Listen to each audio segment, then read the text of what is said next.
Kada se pojavio 70. godina prošlog veka, rock sastav Bijelo dugme svojom muzikom i posebnom energijom koju je ta muzika imala, pomirio je različite muzičke ukuse i objedinio publiku različitih generacija. O pesmama, koncertima, uspesima, aferama, ukratko o svemu što je obeležilo život grupe, piše Dušan Vesić u monografiji Šta bi dao da si na mom mjestu. Sve to je ključ za razumevanje mesta Bijelog dugmeta na rock sceni i njegove posebnosti u odnosu na druge.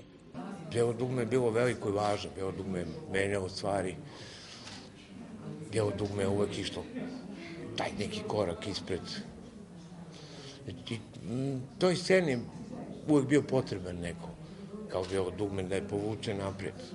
Za to vreme bilo je važno biti drugačiji, imati dobre pesme i probuditi emociju koja nosi univerzalnu poruku.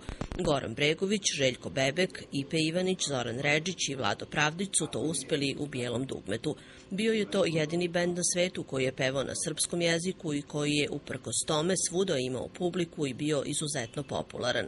Možemo da kažemo da je ta scena na kraju bila tako velika i bogata, prvenstveno zahvaljujući Bijelom dugmetu, što je probilo sve te putove i diskografije.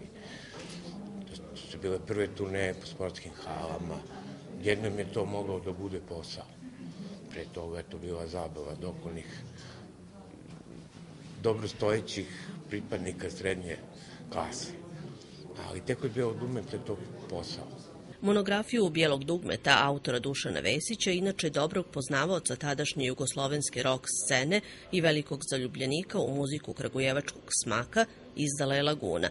Knjiga je objavljena prošle godine, ali ovih dana kada Bijelo dugme obeležava 40. godišnjicu postojanja ponovo aktualizovana u Kragujevcu, tim pre što će predstojeći Arsenal Fest biti upravo u znaku Bijelog dugmeta i tog jubileja.